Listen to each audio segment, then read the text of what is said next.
Anne Weyer, bonsoir. Bonsoir. Vous êtes là ce soir pour la conférence de l'association À propos sur communiquer autrement selon la méthode ESPER de Jacques Salomé. Oui. Est-ce que vous pouvez nous dire en quelques mots qui vous êtes? Et puis ensuite on parlera de cette méthode qui est très vaste.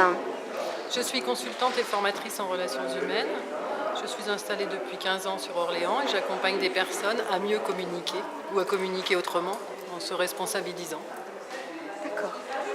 Donc vous accompagnez les personnes en individuel, en atelier? Je propose de l'accompagnement individuel, des ateliers et des formations que je mets en place. Donc l'intitulé de cette conférence, c'est Communiquer autrement. Oui.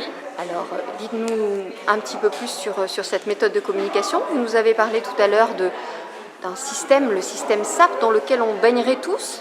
Tout à fait, puisque nous n'avons pas appris à communiquer, voire nous avons appris à incommuniquer. Nous sommes donc dans un mode de communication très dominant-dominé. Nous cherchons, même de manière inconsciente, à changer l'autre ou avoir raison sur l'autre, et communiquer avec les outils de la méthode ESPER, c'est apprendre à se positionner, à rester à son bout de la relation, à respecter l'autre tel qu'il est et tel qu'il se dit, et aussi apprendre à se dire et à s'écouter. Donc ce système que vous appelez SAP, vous pouvez nous en dire un petit peu plus à quoi il ressemble en fait, concrètement déjà qu'est-ce qu'il veut dire en fait? Ce qu'il veut dire, SAP, c'est sourd à soi, sourd à l'autre, aveugle à soi et à l'autre, pervers, pernicieux et énergétivore, puisque nous sommes dans un mode de communication qui bouffe notre énergie, dans un système dominant-dominé qui s'appuie sur des piliers. Oui. Qui sont essentiellement les injonctions, tu dois, il faut que tu, qui se transforment en auto-injonction, je dois, il faut que je, les menaces, attention, tu vas voir ce qui va t'arriver, le chantage, les dévalorisations, qu'on transforme en auto-dévalorisation, et qu'à voir le nombre d'adultes qui peuvent dire qu'est-ce que je suis nul, et la culpabilisation qui pour moi est le pilier le plus pervers, puisque je rends l'autre responsable de ce qui se passe chez moi.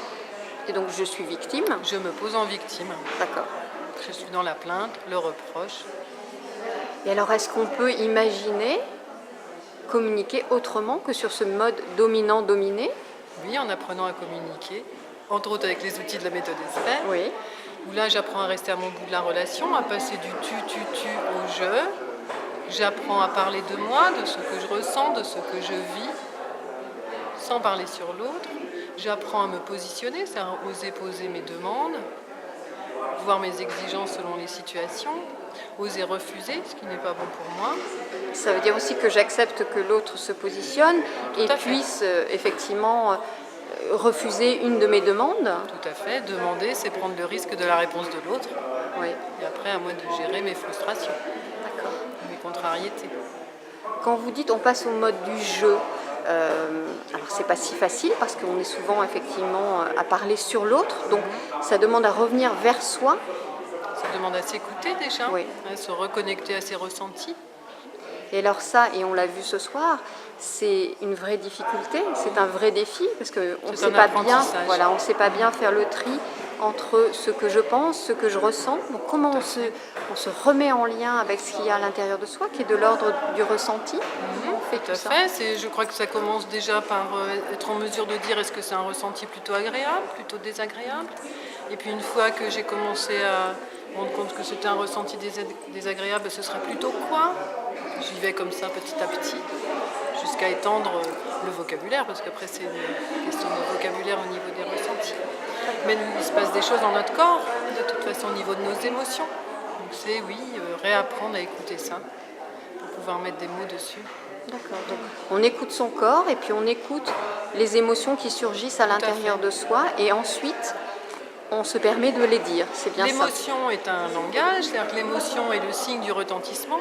L'émotion est là pour me dire « Oh, il y a quelque chose de ton histoire qui est réveillé là ».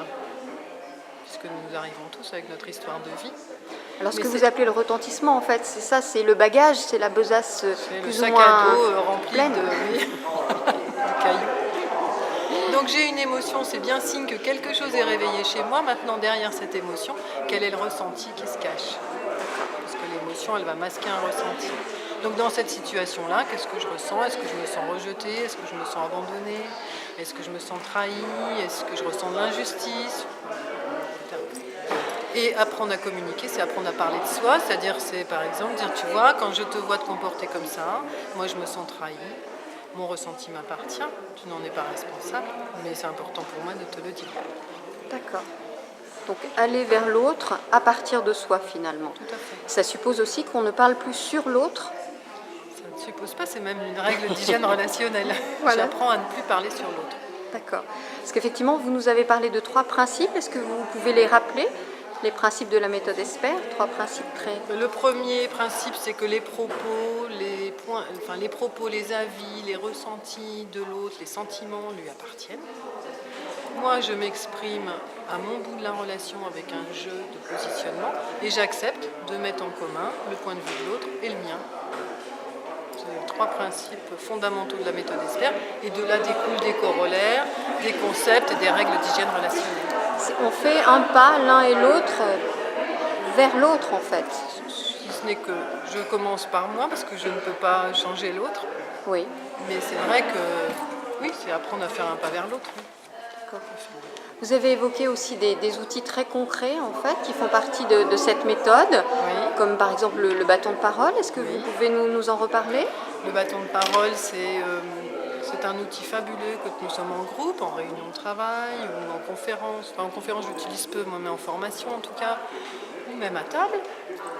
Lorsque je prends le bâton de parole, je demande écoute, l'attention et le respect de la part de l'autre. Je mets en commun ce que j'ai à mettre en commun, sachant que prendre le bâton de parole, ça n'est pas monopoliser la parole, c'est aller à l'essentiel et dire ce que j'ai à dire. Et quand j'ai terminé, je repose le bâton de parole et celui qui le prend à ma suite s'engage à ne pas parler sur moi, mais à parler de lui. D'accord. L'écharpe relationnelle, le deuxième outil, qui permet de montrer la relation, qui est quand même une notion assez abstraite. Donc ça permet bien de situer l'un et l'autre à son bout de la relation. La visualisation externe, le fait de montrer ce dont je parle, troisième outil de la méthode ESPER. La symbolisation, le fait de poser des actes symboliques qui permettent de prendre soin de soi et d'achever des situations qui sont restées dans l'inachevé. La confirmation, j'apprends à confirmer l'autre dans ses points de vue, j'entends que pour toi c'est comme ça que ça se passe, j'entends que pour toi je suis comme ça, mais ça ne fait pas de moi quelqu'un comme ça. Les démarches symboliques, je crois que j'en ai parlé. La poubelle relationnelle. Oui, alors c'est quoi cette poubelle? Parce qu'on a vu se balader des objets un petit peu symboliques là ce soir, et puis a émergé cette histoire de poubelle relationnelle. Alors qu'est-ce que c'est que ça? Je restitue à l'autre ce qui n'est pas bon pour moi, mais par contre je considère qu'il y a des contextes dans lesquels c'est difficile, notamment en entreprise, quand il y a une relation hiérarchique. Oui. Ça me paraît un peu compliqué d'aller restituer des propos d'un supérieur hiérarchique, mais ça n'est pas pour ça que je me prends pour une poubelle. Par conséquent, je peux instaurer une poubelle relationnelle dans le bureau, et dans cette poubelle relationnelle, je vais y jeter ce que j'ai entendu et qui n'a pas été bon pour moi. Dans tous les autres cas, la démarche, elle est vraiment active vers l'autre personne. Pour moi, oui, c'est le principe même de la restitution. Mais par contre, la restitution ne se fait pas s'il y a du ressentiment. C'est important de différencier la symbolisation, je symbolise ce qui n'a pas été bon pour moi, et la restitution qui va se faire quand je me sentirai prête. D'accord. Parce que lorsque je restitue, ça n'est pas contre l'autre, c'est pour moi que je le fais. D'accord. Il ne s'agit pas d'aller jeter à la face de l'autre une colère ou effectivement une... D'accord. Alors il y a 4 niveaux de communication, 4 étapes bien distinctes. Hein. Vous parliez de dire. J'apprends à mettre des mots, oui. Déjà. Ne pas dire, c'est-à-dire s'autoriser à ne pas répondre lorsque l'on ne souhaite pas répondre à une question qui nous est posée. Ça, on a le droit de le faire. On a le droit de ne pas répondre à une question. Écouter et entendre, c'est-à-dire entendre le registre sur lequel la personne s'exprime, l'autre personne s'exprime. D'accord, c'est-à-dire le registre... Nous avons 3 registres. Nous exprimons sous le registre réaliste, factuel. Nous sommes vendredi soir. Nous nous exprimons beaucoup sur le registre imaginaire. Là, on retrouve toutes nos peurs, nos désirs, nos rêves et les jeux pour les enfants. Et le registre symbolique, ce sont nos comportements atypiques. Je peux mettre en place des comportements atypiques parce que je ne sais pas dire les choses autrement. Des stratégies, en somme? Je ne dirais pas des stratégies, parce que c'est complètement inconscient. Les stratégies peuvent l'être aussi. Mais exemple, un enfant turbulent tente de dire quelque chose avec son comportement, parce qu'il ne sait pas dire autrement. Et puis on retrouve aussi dans le registre symbolique les maladies, les symptômes et les accidents, qui sont des langages. D'accord. Il y a des règles d'hygiène relationnelle que Oui. vous avez énoncées. Est-ce que vous pouvez nous en donner quelques-unes? Je ne parle pas sur l'autre. Oui. Je parle de moi à partir d'un jeu de positionnement. Je ne laisse pas l'autre parler sur moi. Je le confirme. J'ai parlé aussi ce soir de la peur et du désir, car derrière toute peur se cache un désir. Plutôt que d'avancer avec mes peurs, j'apprends à avancer avec mes désirs. Je ne mets pas dans une relation ce qui appartient à une autre relation. J'évite les comparaisons, les jugements, les a priori, enfin toutes les toxines relationnelles. Ça, c'est pour les règles d'hygiène. Voilà, c'est celle que je présentais ce soir. D'accord. Est-ce qu'il y a quelque chose qu'on n'aurait pas abordé, que vous souhaitez transmettre ici pour terminer cette vidéo ensemble? La méthode ESPER, c'est vaste. Oui. Et qu'après, c'est vraiment une présentation rapide et qu'il est possible de retravailler relation par relation. Il existe des outils spécifiques pour la relation de couple, pour la relation aux enfants, pour les relations professionnelles, pour le management. Il y a une grille d'écoute des langages du corps qui est spécifique. Et puis après, il y a tout ce qui concerne la démarche pour avoir le courage d'être soi. Donc il y a différents domaines. Donc c'est très vaste et ça demande également une pratique au quotidien. C'est une démarche très, très impliquante finalement. Tout à fait.